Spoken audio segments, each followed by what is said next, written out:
آپ کی بیٹیاں کم کپڑے کیوں پہن رہی ہیں؟ آپ کی بیوی ایسی ساڑی کیوں پہن رہی ہے کہ ساڑی پہننے کے بعد اس کے پیٹ کا حصہ دکھے، اس کی ناف دکھے، اس کی پیٹھ دکھائی دے؟ ایسا کیوں ہو رہا ہے سماج میں، سوسائٹی کے اندر؟ حضرت عمر فاروق رضی اللہ تعالیٰ عنہ ایک بار رات کی تاریکی میں گشت کرنے نکلے کہ دیکھیں کہ کون بھوکا ہے، کون کھایا ہوا ہے۔ جب رات کی تاریکی میں گشت کرنے نکلے تو ایک مکان سے ایک عورت کے گانے کی آواز آ رہی تھی، ایک مکان سے ایک عورت کے گانے کی آواز آ رہی تھی، اور وہ عربی میں جو گنگنا رہی تھی اس کا اردو میں ٹرانسلیٹ یہ ہوا، اس کا اردو میں ترجمہ یہ ہوا، کاش آج نضر ابن حارث مجھے مل جاتا، کاش آج نضر ابن حارث مجھے مل جاتا تو آج کی رات وہ میرے پاس ہوتا اور اس چارپائی کے چرمرانے کی آواز آ رہی ہوتی، یعنی میں اس کے ہم آغوش ہوتی، میں اس کے ساتھ آج ملتی، میں اس کے ساتھ جسمانی تعلقات قائم کرتی۔ کاش نضر ابن حارث مجھے مل جاتا اور میں نضر ابن حارث کو رات میں اپنی چارپائی پہ بلاتی، اپنے بستر پر اس کو اپنے ساتھ سلاتی۔ حضرت عمر فاروق نے مکان کا نمبر نوٹ کر لیا، صبح ہو کر اپنے قاصد کو، اپنے میسنجر کو بھیجا اور کہا اس عورت کو بلا کر لاؤ۔ جب وہ عورت عمر فاروق کے پاس لائی گئی، جب وہ عورت عمر فاروق کے پاس لائی گئی تو عمر فاروق نے کہا کل تم یہ گانا گنگنا رہی تھی، اس کا کیا مطلب ہے؟ اس نے پہلے تو منع کیا۔ حضرت عمر نے جب چابک نکالا، جب کوڑا نکالا، کہا کہ دیکھو اس آواز کو میں نے اپنے کانوں سے سنا ہے، نضر ابن حارث کون ہے؟ کیا تعلق ہے تمہارا؟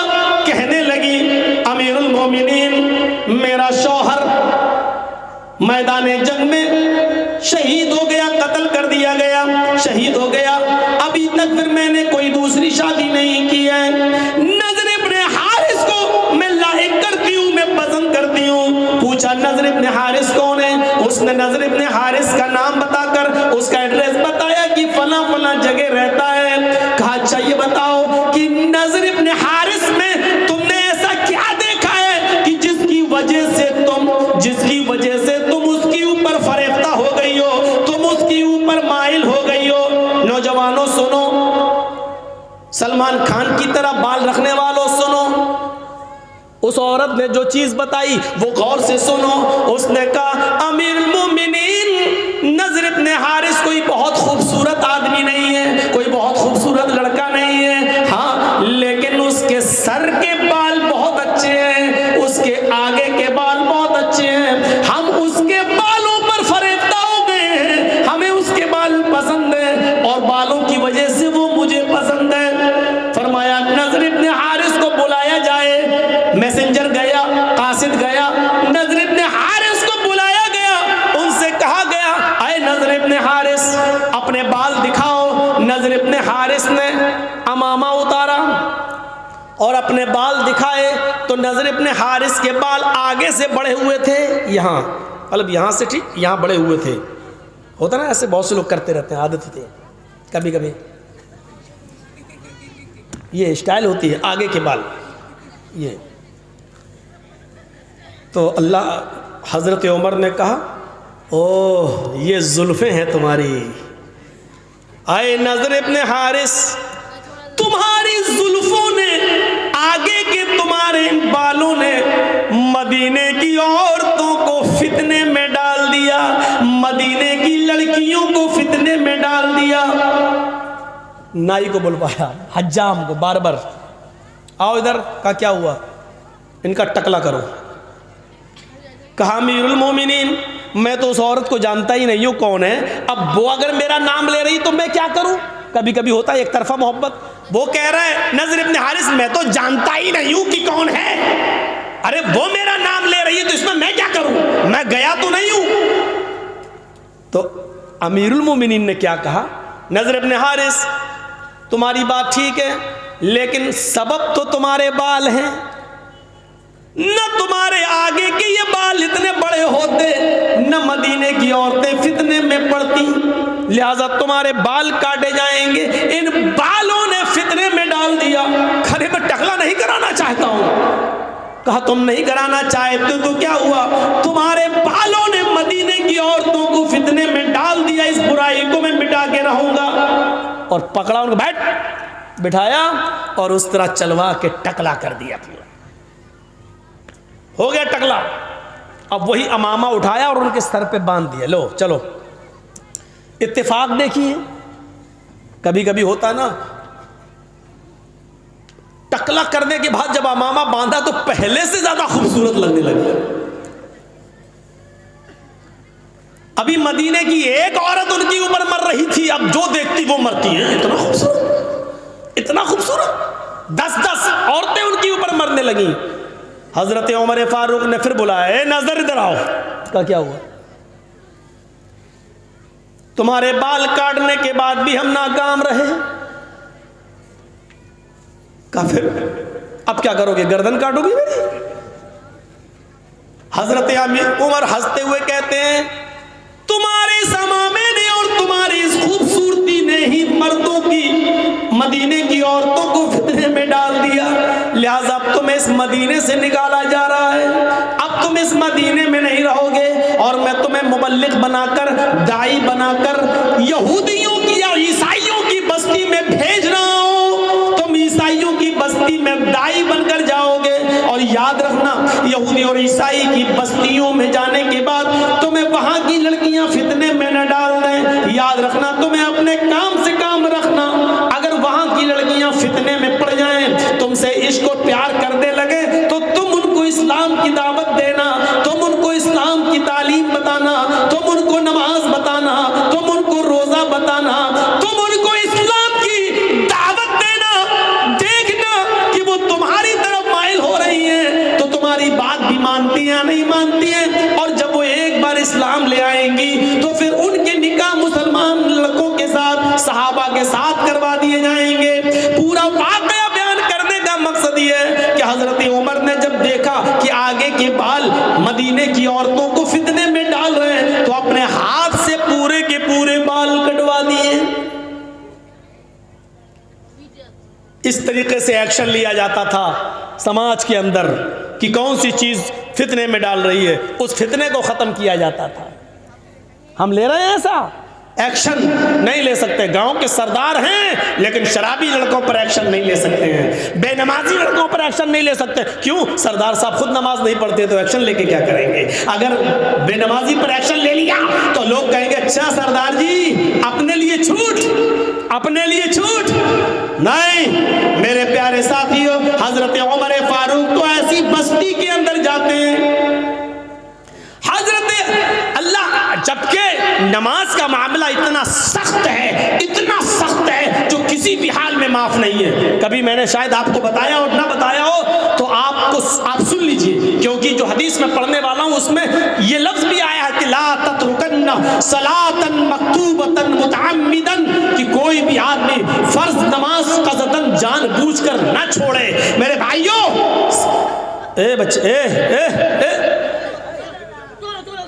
اے بھیا، یار یہ سامنے بیٹھ کر کربلا کا یدھ کر رہے تھے، چھوٹا موٹا آدمی نہیں ہے بھائی۔ چلیے چلیے، اب اس کو بھی وہاں بھیج دو گے تو وہاں لڑنے لگیں گے۔ ایک کو ادھر بھیجو، ایک کو یہاں بھیجو۔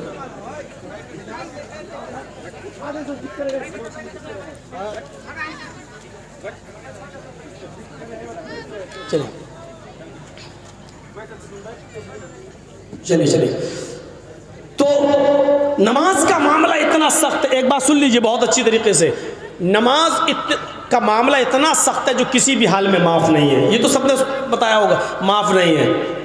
اس حال میں بھی معاف نہیں ہے کہ اگر آپ کو لنچنگ کرنے والے، جو آج کل چل رہا ہے بہت زیادہ، کیونکہ ان کو بھروسہ اپنے آقا پر ہے، جب تک آقا ہے تب تک مارو، کیونکہ آقا کی خاموشی اجازت ہے، وہ خاموش ہے، مارو جتنا مارنا ہو۔ تو اگر لنچنگ کرتے وقت لوگ ہاتھ پیر باندھ دیں، یہ کرسی سے ایسے یہ باندھ دیا، اور ڈنڈے مار رہے ہوں، لاٹھی مار رہے ہوں، اور آپ چیخ رہے ہو، چلا رہے ہو، ایسی پوزیشن میں اذان کی آواز آنے لگے یا نماز کا وقت ہو جائے، آپ کہو گے مولانا ایسی پوزیشن میں کون نماز پڑھ لے گا، لیکن نماز اس پوزیشن میں بھی معاف نہیں۔ اب آپ اندازہ لگا سکتے ہیں اس پوزیشن میں بھی نماز معاف نہیں ہے۔ اب آپ ان سے ایک بار کہیے صاحب اذان ہو رہی ہے یا نماز کا وقت ہو گیا ہے، ہمیں 2 رکعت نماز پڑھنے کا موقع دے دو، وہ آپ کو نہیں دیں گے۔ ارے جو مسلمان ہونے کی وجہ سے تو مار ہی رہے، تو نماز کا موقع کہاں سے دے دیں گے؟ لیکن آپ اپنی ذمہ داری سے ادا ہو جائیے، صاحب ہمیں 2 رکعت نماز پڑھنے کا موقع دے دو، اس کے بعد میں جو کرنا ہو کر لینا، اذان ہو رہی ہے، وہ آپ کو اجازت نہیں دیں گے۔ اب آپ وضو نہیں بنا سکتے کیونکہ ہاتھ پیر بندھے ہوئے ہیں، آپ وضو نہیں بنا سکتے کیونکہ ہاتھ پیر بندھے ہوئے ہیں، اب آپ نیت سے وضو کیجئے، نیت سے وضو۔ اگر میرے ہاتھ کھلے ہوتے تو میں وضو کرتا، یہ لوگ مجھے مار رہے ہیں، وضو کی طاقت نہیں ہے میرے اندر، لہٰذا میں نے وضو کی نیت کر لی ہے، نیت سے وضو ہو گیا، دل میں نیت کر لیجئے میں نے وضو کر لیا۔ اب آپ اللہ اکبر نہیں کہہ پائیں گے، قبلے کی طرف چہرہ نہیں کر پائیں گے، اس لیے کہ انہوں نے کرسی سے آپ کو باندھ رکھا ہے یا پیڑ سے باندھ رکھا ہے، درخت سے کسی ٹری سے آپ کو باندھ دیا ہے، تو جس طرف آپ کا چہرہ ہے اسی طرف نیت قبلے کی کر لیجئے۔ اگر میں کھلا ہوا ہوتا تو میں قبلے کی طرف چہرہ کرتا، اے اللہ میں قبلے کی طرف چہرہ کرنے کی پوزیشن میں نہیں ہوں، میں نے دل میں ہی قبلے کی نیت کر لی ہے۔ اب آپ اللہ اکبر نہیں کہہ پائیں گے، دل سے نیت وضو کی، دل سے قبلے کی طرف چہرہ، اور دل سے اب آپ ایسے ہی زبان سے کہیے اللہ اکبر، ہاتھ نہیں باندھ پا رہے کوئی بات نہیں، اللہ اکبر۔ اب آپ پڑھیے سبحانک اللہم و بحمدک و تبارک اسمک و تعالی جدک یا اللہم باعد بینی و بین خطایای کما بعدت بین المشرق۔ آپ پوری دعا پڑھ جائیے، الحمدللہ رب العالمین، آہستہ پڑھ سکتے ہیں، آہستہ پڑھیے، زور سے پڑھنے کی طاقت تو ہے نہیں وہاں پر، اس لیے آپ اپنے ہونٹ ہلاتے رہیے اور پڑھتے رہیے، اور اشارے سے کہیے اللہ اکبر، سبحان ربی العظیم، سبحان ربی العظیم، سبحان ربی العظیم۔ یاد رکھیے آپ کو آپ کے شہر میں ہی کیوں نہ مارا جا رہا ہو، کیوں نہ پیٹا جا رہا ہو، ایسی پوزیشن میں آپ کے اوپر اب 4 رکعت نہیں ہے ظہر، 4 رکعت نہیں ہے عصر، اب آپ کے اوپر صرف 2 رکعت ہے، ظہر کی 2 پڑھ لیجئے، عصر کی 2 پڑھ لیجئے، مغرب کی 3 پڑھنا پڑیں گی، عشاء کی 2 پڑھ لیجئے، یا فجر میں ہے تو 2 فرض پڑھ لیجئے۔ میرے بھائیو اب آپ کو صرف 2 رکعت پڑھنا ہے، مغرب کی 3 پڑھنا ہے، اور آپ پڑھ کے آپ ایسے ہی کہہ دیجئے السلام علیکم ورحمۃ اللہ، السلام علیکم ورحمۃ اللہ۔ نماز کے معاملے میں ہم آپ کو یہ بتانا چاہتے ہیں کہ نماز اس کنڈیشن میں بھی معاف نہیں ہے، نماز اس صورت میں بھی معاف نہیں ہے۔ اب آپ اندازہ لگا سکتے ہیں ہمارا معاشرہ، ہمارا سماج نماز سے کتنا دور ہو رہا ہے۔ اوصانی رسول اللہ صلی اللہ علیہ وسلم بعشر کلمات، حضرت معاذ بن جبل کہتے ہیں کہ ہمیں اللہ کے نبی صلی اللہ علیہ وسلم نے 10 باتوں کی وصیت کی، 10 باتوں کی نصیحت کی، ان 10 باتوں میں سے پہلی بات یہ تھی اے معاذ لا تشرک باللہ شیئا ان قتلت او حرقت، اے معاذ اللہ کے ساتھ کسی کو شریک مت کرنا، اللہ کے ساتھ کسی کو ساجی مت ٹھہرانا، اگرچہ تمہیں قتل کر دیا جائے یا جلا کر راکھ کر دیا جائے، ان قتلت بھی پڑھا ہے بہت سے لوگوں نے، ٹکڑے ٹکڑے کر دیا جائے، او حرقت یا جلا کر راکھ کر دیا جائے، اپنے آپ کو جلا لینا، ٹکڑے ٹکڑے کرا لینا، لیکن اللہ کے ساتھ شرک مت کرنا۔